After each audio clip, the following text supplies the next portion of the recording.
Second video in my Road to Cocodona series. Should be pretty much every day. On the weekends we may have 2 a day. So beautiful day in Texas. Probably 70 degrees already at 9 in the morning. Very nice.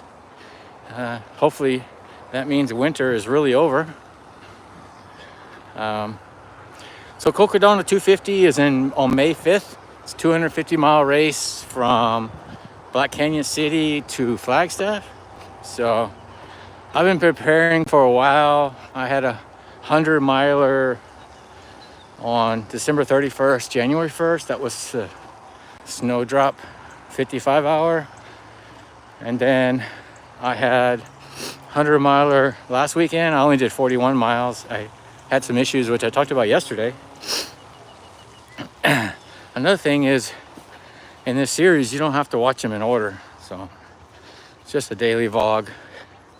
What comes to mind, what I may have forgot the day before. So today, I plan a series of workouts. No set mileage. I'd like to do at least 10 miles right now. And then later on, I plan to work out in my gym. And then I'll do some ski RG. So today I've got Craft kit on. I like Craft a lot. I don't like the shoes, but their running clothes are awesome. Especially their ultra pants that I use in colder weather. It's just nothing else out there that's the same. BPN hat, go one more. Tifosi sunglasses. Really good sunglass company. They send me glasses all the time. Full disclosure, I'm sponsored by them. I do videos for them. I can't say enough about them. They probably don't get very much out of me. I mean, I put them in videos, but I'm not a big YouTuber. They work excellent. They're based out of Georgia. But I'm always using Tifosi sunglasses in my videos. Really nice. Very reasonable. I think they're like $75 and down in pricing. Have a GX bottle today. I've talked about these before. You won't see runners using these. What are these big GX bottles? They're like, I think 32 ounce. They're used by football teams. So why am I using one? My son's big in football. And he likes to change colors, and they last forever. They're about $30. They're expensive bottles. But they're nice because the top flips off. You can put ice in there and all that stuff very fast. Not many bottles have big mouth anymore. Anyways, they're still good.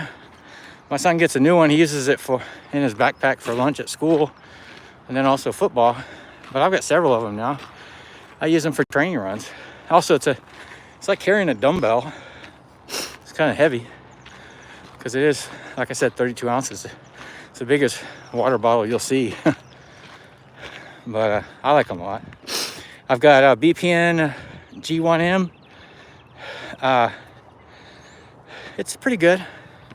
I did a review on that hydration mix a couple years ago. I was pretty hard on them. I told people not to buy it. It works well. It's actually still the same formulation. It works well, but it's kind of chalky. I mean, if I was at a race, I would drink it. It works. But in regards to buying it, I don't think I'd buy it. That's based on a few years ago. But I've heard the formulation is much better now. And it's their top selling product, so it must be pretty good. But I like BPM products a lot. I use their Strong Greens. I use their Endurance, which is a after workout mix. Works out really well. I'm not sponsored by them. I don't buy all their products. And I use the BPN Go bars, which are kind of taste like Rice Krispie treats. I plan to use those in Cocodona too. You have to be careful with them. The nice thing about it is the wrappers come off real easy, which is a challenge with some things like goo blocks and cliff blocks. You almost cut your lip trying to open the wrapper in a race. Some people, I read, pre-cut the wrappers, but the Go bar you don't have to worry about. It's real thin, comes off real easy. But one of the challenges of the Go bar, it gets brittle. So if you pull the wrapper all the way down and bite into it, if you're not careful, especially if you're running, the whole thing may fall out on the ground. And I've given them that feedback. I think they need to increase the binder and the BPM Go bars, and they will hold together better. But I think it's an excellent bar. It's that maltodextrin, which, I mean, many hydration companies use that too. Yeah, but it really tastes like a Rice Krispie treat, but not so sweet, you know. So I'm just kind of walking through the neighborhood right now. I guess I'm on like mile 2 or 3. I'm hiking right now. I'll do a little bit of running later, but really focused on time on feet. I want to get up to like 75 miles a week, maybe more. I mean, total miles, hiking and running, because I got 2 months. I don't really taper or anything. I never taper for a race, but so I plan to go pretty hard until Cocodona. One good takeaway I had from Love It 100, I forgot to mention, is for the first time I used the Precision Hydration 1500 tabs. So it's a big tab, which you basically just put in your water during a race. I think it helped me a lot. I carried the vial of them. It was like a plastic vial. I put it in the back of my pack, and I just took out one tablet and threw it in the water. I used it a couple times. I think it helped me. Before that, I always just use the chewable tabs and by salt tabs, which I think also work good. But I plan on using these Precision Hydration 1500 tabs going forward, and also in Cocodona. I learned about them from David Roach. He uses them and has high regards for them. I also used the Goo Roctane, the chocolate. Those things work awesome. They're expensive, but they work awesome. I plan to use those in Cocodona also. Nothing beats drinking real coffee, but I'm not into Red Bull. Some people do that. But Goo Roctane, caffeine, that hits the spot, man. I plan to use a lot of those. I mean, I've also used the Cliff Blocks, which have caffeine, but I don't know, they don't put too much in there. And I'm kind of a caffeine addict, so I'd have to eat too many of them. I plan to use a lot of caffeine during that race, or actually all races. I know Taylor, not Taylor Nowlin, she's a triathlete. Forget the blonde lady that set the record on the AT. She uses a lot of caffeine. She even admitted it. So I think it works well for me too. It doesn't upset my stomach at all. And like I said before, using the Goo blocks or the Cliff blocks, that really helps your stomach a lot. I think it's almost like controlled constipation. I mean, you eat the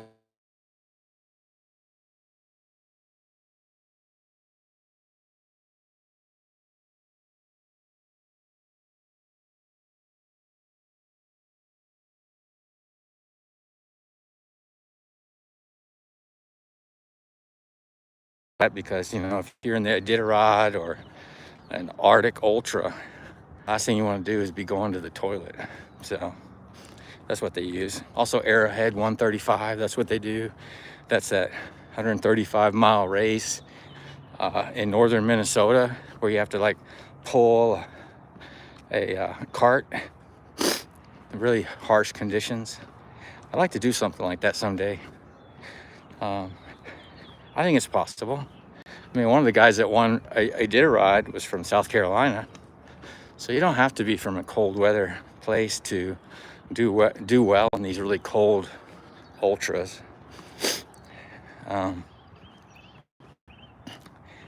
Like I said, I don't turn on the chat for my lives because it's hard to see in the sun.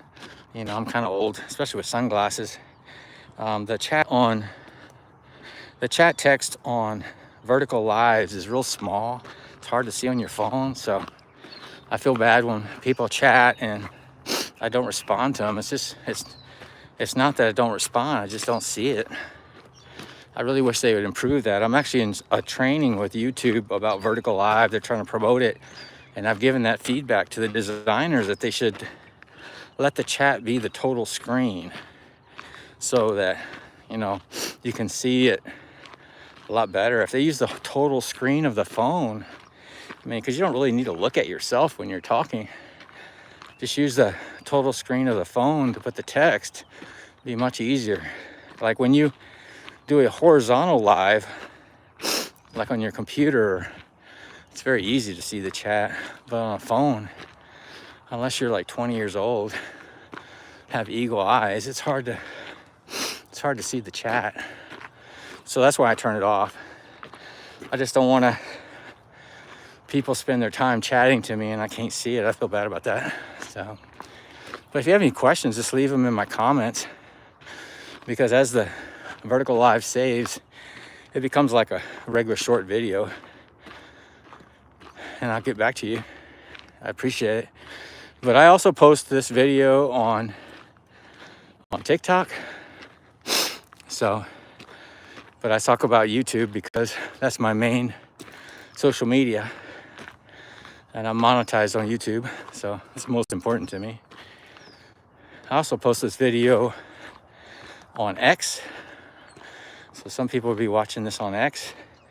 And starting yesterday, I started putting my verticals videos on Spotify, so they'll be going out to 8 different podcasts, medias. I mean, I've always been uploading to Spotify. I mean, podcasting I never really spent much time on it, but I've been putting my videos on there because about 6 months ago, well, basically Spotify bought Anchor, and they've upgraded it a lot. So used to, you had to extract the audio and then upload it to Anchor. And then it got to a point when Spotify bought them, you could upload video and software would extract the audio. YouTube and Spotify is trying to compete with YouTube and TikTok, so people can actually watch the video on Spotify or just listen, but the video is there. So it's pretty cool. And it's much easier for me because I just download to my computer from YouTube after YouTube is finished processing, and then I upload to X, Spotify, and TikTok I upload from my phone because I saved the video to my phone. So there's probably 10 or 15 different ways you can watch or listen to my videos, which is kind of cool. And it really doesn't take that much time to do it once you're good at it. And I'm pretty good at it. But let me know in the comments what you're up to today. Hope the weather is great in your area. Pretty nice in this area. I may go fishing tomorrow. My son, he's fishing now at a local pond. But our local ponds, you have to throw the fish back. We like to keep the fish because my wife will process the fish and cook them. So I may go to the big lake tomorrow, right? Lake Georgetown. But, oh, another thing I wanted to talk about is I've been thinking about driving to Cocodona. You're probably thinking, wow, that's crazy. That's like 2 days drive. Yeah, it probably is. But when you drive, you can take all your gear, have all these bags, drop bags. You also have a lot more flexibility when you're coming back. You can come back earlier or later. You can stop frequently. I mean, there's nothing worse when you're sitting on a plane and your legs are absolutely killing you and you're stuck there for 2 hours.